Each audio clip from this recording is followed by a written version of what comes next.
Welcome to the Yaka Digital Network. On the left is a plate of plain pasho, dry and difficult to eat. On the right, that same pasho is paired with a rich groundnut sauce and beef stew. The addition of these liquids provides the moisture and flavor required for a satisfying meal.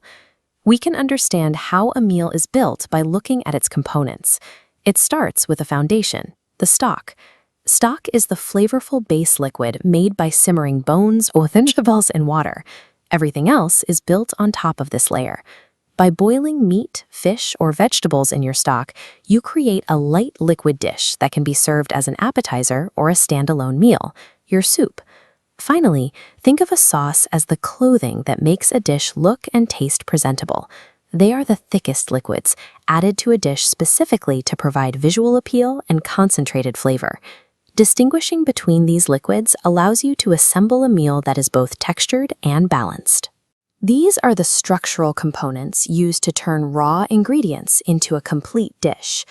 To build a strong flavor foundation, we start with a vegetable base. In Uganda, we use a combination of onions, garlic, local sweet peppers, and coriander stems to create an aromatic starting point. The process follows a specific cycle. We combine our ingredients with cold water and apply low heat to simmer. As the liquid cooks, we skim off any foam that rises to the surface, eventually straining the mixture to leave behind a clear, golden stock. While it might seem like a rapid boil would extract more flavor, the quality of the stock depends on how the heat interacts with the ingredients at a microscopic level. Under the gentle heat of a simmer, the collagen proteins in the bones slowly uncoil and turn into gelatin.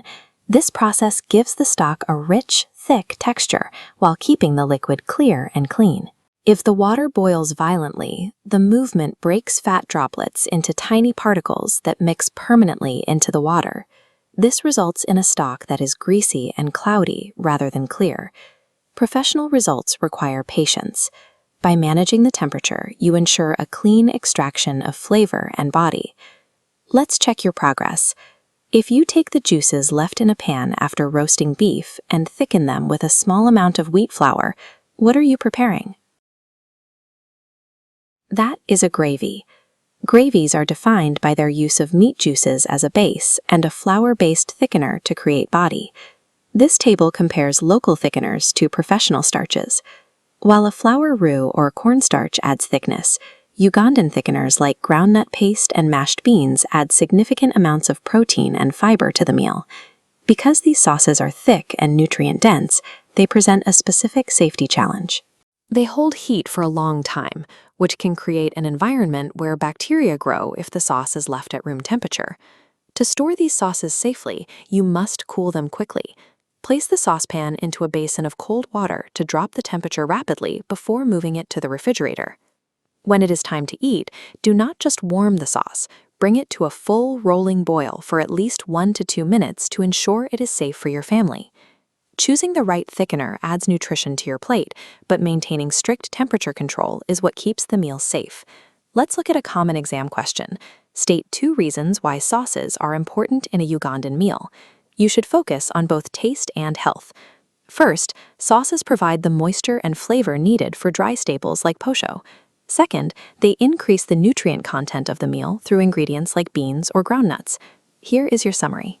Remember, stocks are your base, soups are thin dishes, and sauces and gravies add thickness and flavor. Always simmer your stocks and prioritize thermal safety when cooling or reheating your sauces. By applying these techniques, you can take basic staples and provide your family with the flavors and nutrients they need. For more lessons and practical guides, visit the Yaka Digital Network at www.yaka.cc.